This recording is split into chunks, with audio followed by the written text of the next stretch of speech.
Hello student, today we will continue our chapter number 9 force law of motion. Students, इसमें हमने examples start की थी, numericals start किए थे, तो जिसमें हमने 9.1 एग्जाम्पल 9.2 एग्जाम्पल के न्यूमेरिकल्स ख़त्म कर लिया था। तो स्टूडेंट्स, अगर आपने न्यूमेरिकल्स को अच्छी तरीके से एग्जाम्पल्स को भी समझ लिए तो आप बैक एक्सरसाइज इजीली कर सकोगे। तो आपने ये अच्छे से करना है, क्योंकि एग्ज़ाम में जो है न्यूमेरिकल्स इसमें से भी आ जाते हैं, एग्जाम्पल से भी आ जाते हैं।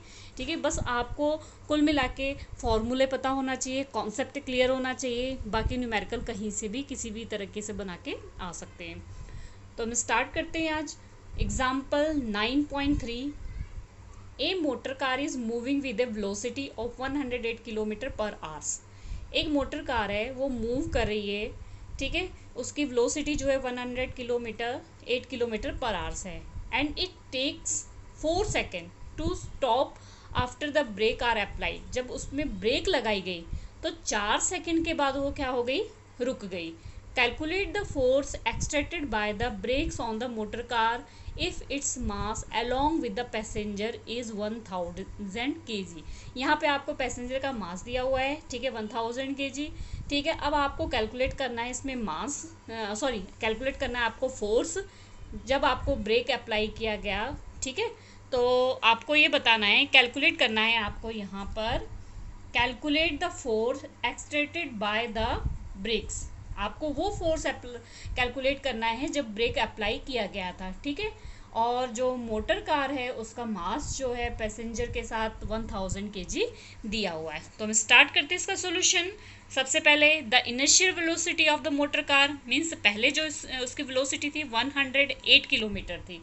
ठीक है, 108 किलोमीटर, आपको पता है यू इट मीन्स क्या है, इनिशियल वेलोसिटी। ठीक है, अब किलोमीटर पर आवर्स को हमने मीटर पर सेकंड में चेंज करना है, तो ये आपको पता होना चाहिए। किलोमीटर को चेंज करना है तो 1000 से मल्टीप्लाई, और जो आवर्स को चेंज करना है तो 60 से multiply.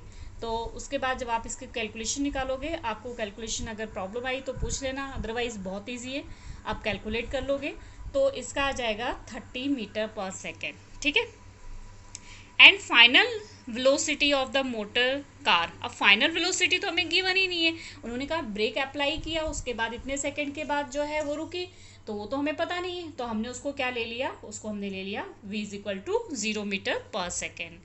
The total mass of motor car along with the passenger, total mass passenger के साथ हमें क्वेश्चन में दिया हुआ है कितना है, 1000 kg, एंड टाइम टेकन, और टाइम टेकन कितना था उसका, 4 सेकेंड। तो हम इसमें इक्वेशन में अगर हम मैग्नीट्यूड देखें तो फोर्स जो है अप्लाइड बाय द ब्रेक, अगर फोर्स जो है उसके ऊपर ब्रेक अप्लाई करने के बाद हमें अगर फोर्स पता करना है तो आपको पता है F इज इक्वल टू क्या होता है, ma।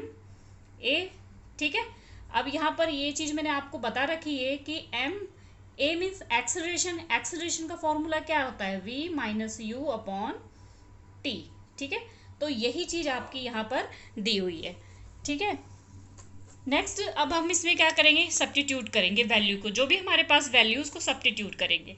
तो वैल्यू कैसे सब्स्टिट्यूट करेंगे, मास हमें पता है 1000 kg, वी हमारे पास क्या है 0, यू हमारे पास क्या है 30। ठीक है, इसका सॉल्यूशन आप करना और अपॉन में क्या कर देना 2। अब इसका सॉल्यूशन कैसे करेंगे आप करके देखो। इसको पहले तो यहाँ पर क्या आ जाएगा 1000 मल्टीप्लाई -30। ठीक है, अपॉन में आपके पास क्या है, टाइम कितना था 4 सेकेंड। ठीक है, 4। अब अगर इसकी कटिंग करेंगे 4 1 = 4 और 4 2 = 8 और 2 यहाँ आ गया, 4 5 = 20, साथ में क्या आ गया 0। ठीक है, अब क्या बच गया हमारे पास 250 एंड 30, 250 और 30 के अगर मल्टीप्लाई करेंगे तो आ जाएगा हमारे पास 7500। ठीक है, तो ये आ गया हमारा 7500 माइनस में, क्योंकि 30 जो है वो क्या था, माइनस में था। तो ये आपको पता है the negative sign tells us that the force extracted by the brakes is opposite to the direction of the motion of the motor. कि अगर एक्सेलरेशन मीन्स ब्रेक लगा हुआ है, ठीक है, ब्रेक लग रही है पर अपोजिट डायरेक्शन में फोर्स लगता है, इसलिए उसकी वैल्यू क्या आती है, negative. Okay students, I hope आपको ये न्यूमेरिकल समझ आ गया होगा। ठीक है, नेक्स्ट न्यूमेरिकल हम नेक्स्ट वीडियो में देखते हैं।